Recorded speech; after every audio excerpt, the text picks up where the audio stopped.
Épître aux Corinthiens, chapitre 11. Donc 1 Corinthiens, chapitre 11, on va lire quelques versets ensemble. Verset 23.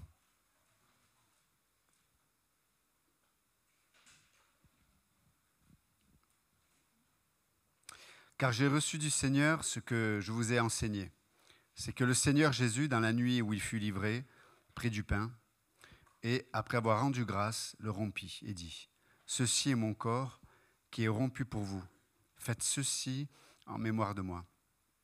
De même, après avoir soupé, il prit la coupe et dit : Cette coupe est la nouvelle alliance en mon sang. Faites ceci en mémoire de moi toutes les fois que vous en boirez. Car toutes les fois que vous mangez ce pain et que vous buvez cette coupe, vous annoncez la mort du Seigneur jusqu'à ce qu'il vienne.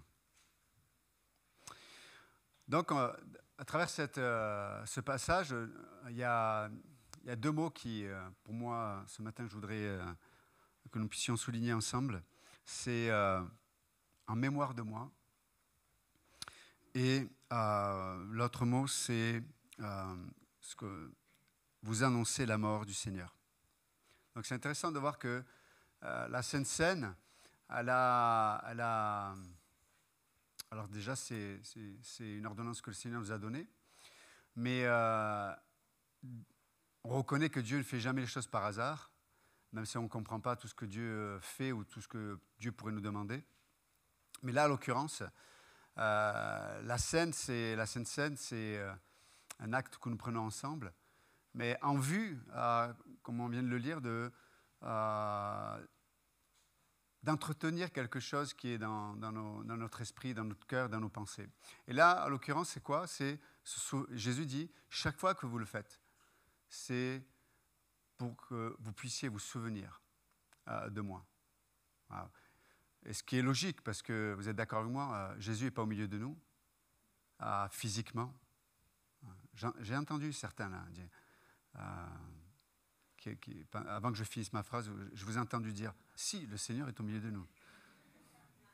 Mais physiquement, il n'est pas au milieu de nous. Et c'est vrai qu'on a besoin aussi d'être sur son terrain à lui, c'est-à-dire ses ordonnances, ses promesses, sa parole, pour que son esprit nous rappelle la réalité qu'il est là, qu'il est présent. Et donc, chaque fois que nous prenons la scène, Jésus nous dit que c'est en vue de se souvenir et de lui. Mais j'aime ce qu'il dit. Chaque fois que vous la prenez ensemble, chaque individu se souvient de moi. J'aime cette notion-là. On se souvient de lui. On se souvient de ce... et il explique, il dit, ce pain qui représente mon corps, qui est brisé pour toi, pour nous. Ce sang qui va couler, parce que Jésus n'est pas encore crucifié, ce sang qui va couler, c'est pour toi, c'est pour nous, pour nos péchés. Mais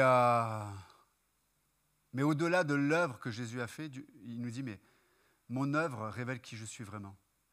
Chaque fois que vous prenez cette scène, souvenez-vous de moi. Souvenez-vous que je suis allé jusqu'au bout. Là où toi, tu ne peux pas aller. Il y a des domaines, pourtant on essaie de faire avec sincérité le maximum, mais on est face à nos limitations. Le péché nous limite. Et tout ce que ça implique, c'est-à-dire la mort qui fait partie de la vie aussi. Et surtout, l'accès à Dieu. On est incapable de pouvoir avoir accès à Dieu. Mais Jésus, lui, a pu aller là où personne ne pouvait aller. Il a fait ce que personne ne pouvait faire. Il a manifesté un amour dont personne, dans l'histoire de l'humanité, mais même que ce soit sur la terre, dans les cieux ou dans d'autres régions de l'univers, personne n'a manifesté ce que Jésus a manifesté. Et à travers la Sainte Seine, on se souvient de lui. Waouh! Brisé pour moi. Ce sang qui a coulé il a choisi, lui qui est Dieu, il a choisi dans son humanité de ne plus être en contrôle. Son corps brisé, son sang qui a coulé. Il a tout remis au Père. Et ça, c'est extraordinaire. Souvenons-nous de lui. Mais j'aime aussi la deuxième, et Jésus finit, dit, mais chaque fois que nous prenons cette scène, nous proclamons sa mort. Wow. Alors, si on ne comprend pas le sens de ça, ça peut être morbide. Chaque fois, on se souvient de la mort. Non, mais on proclame la mort. Pourquoi ? Parce que dans la mort de Jésus-Christ, il y a toute la victoire de Dieu pour nous. C'est pas merveilleux, ça ? Hein ? Dans la mort de Christ, il y a la définition de Dieu pour l'humanité concernant le salut et la solution contre le péché. Donc, nous prenons la Sainte Seine, mais nous proclamons extérieurement la mort de Christ. Nous proclamons la victoire. La Bible dit qu'à la croix, Jésus a humilié tous les ennemis. Il les a humiliés.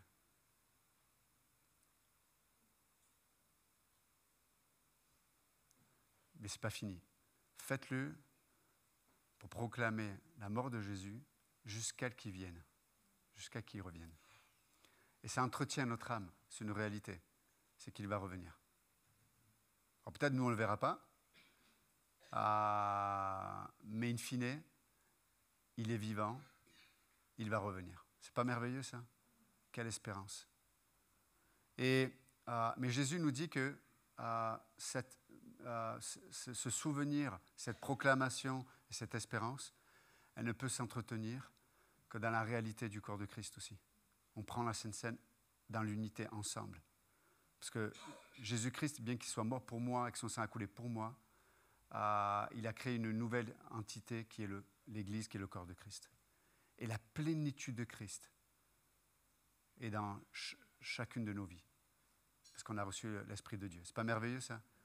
Donc, j'ai mon histoire, on l'a chanté tout à l'heure, j'ai mon expérience, j'ai expérimenté le salut que Dieu a accompli dans ma vie, mais en même temps, il y a des histoires.